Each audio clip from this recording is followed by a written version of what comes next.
Keeping venomous reptiles is an unforgiving hobby, requiring proper training and lots of experience. One simple mistake can be the difference between life and death.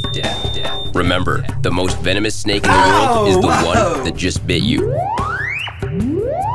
There are no venomous snakes with training wheels. Just because you see Viperkeeper handle snakes a certain way does not mean you should try it too.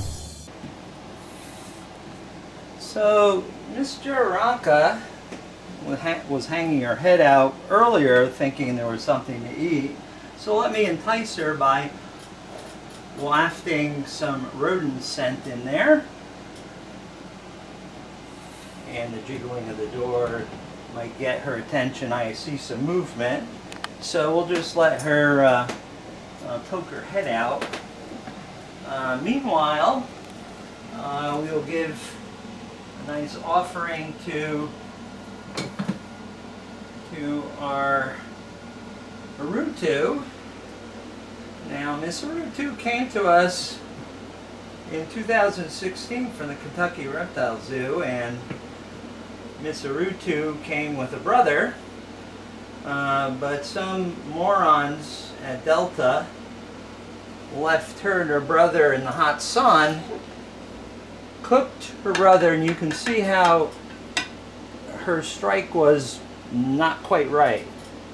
She sort of has some permanent physical damage to her nervous system, but everything gets a chance here at the lair. So although I couldn't keep her brother alive and her brother passed because of the severe damage, you can kill snakes in the heat really fast, I was able to keep her going and growing, and she's a big girl, and you can see her recent beautiful shedding up there hanging on the end of a hook. They're quite beautiful. They're found in Brazil and Argentina, and they have some very potent venom. And actually there's one fatality from a bite from an Urutu here in the US, and it's a death that occurred needlessly because the doctors involved didn't give sufficient antivenom of the correct kind. They gave the patient Crofab instead of following the directions of people who knew what antivenom was required and was in the process of obtaining it. Unfortunately, she passed away due to a brain bleed because of her inability to coagulate, and that's a tragedy of several years ago. The judge threw the case out of court and dismissed the lawsuit because there was no good reason for her to have such a snake. The fact that malpractice occurred didn't even sway the court. So Mr. Taipan, you can see already, is on the hunt. He knows when he hears the lock comes undone, he becomes undone. He's so excited to get food, although he's very well nourished and he's not starving.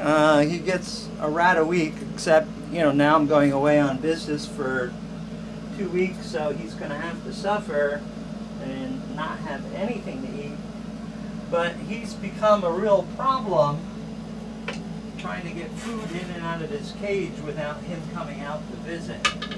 So we only crack the cage just a touch,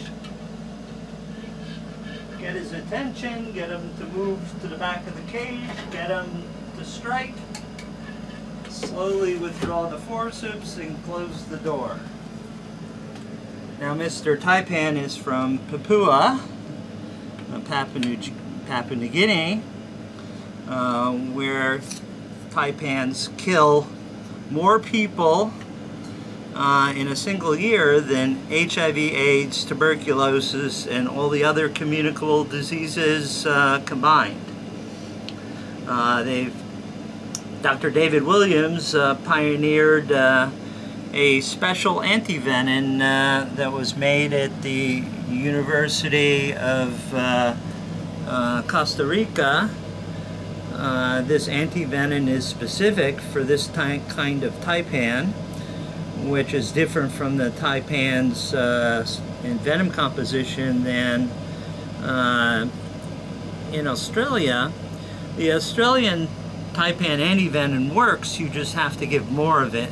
So by them making their own antivenom, they could get it cheaper and have a more specific antivenom for the taipans that they have biting people there. So we'll vacate the room and let these guys eat. Easy, dude. So this is very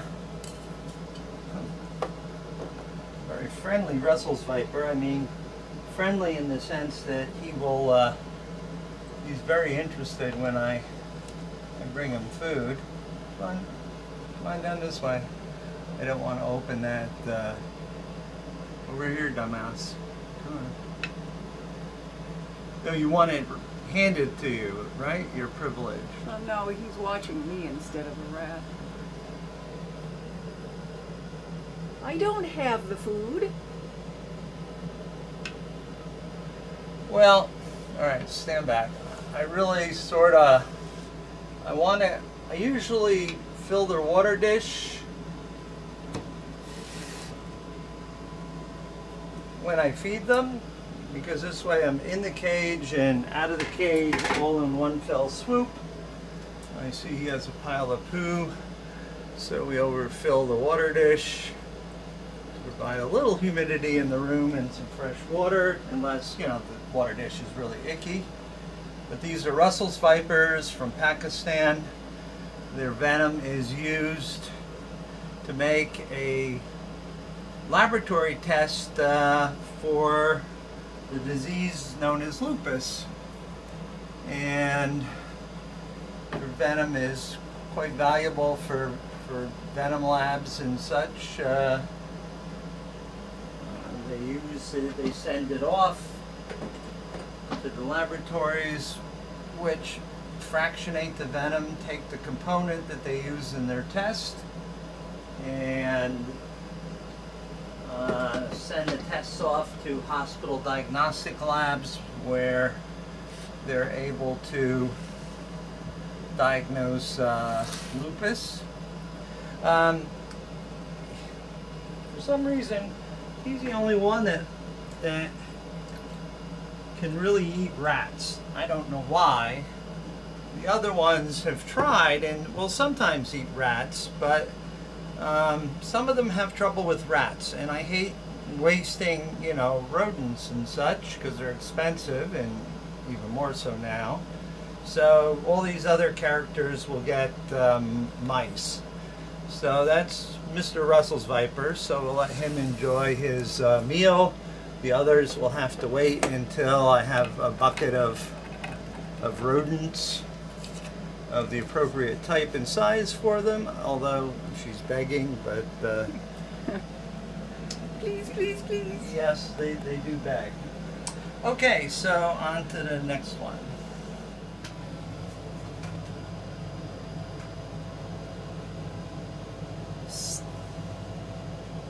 Are you gonna head, Bob, or you're just gonna be all business today and just be interested in something to eat? Huh?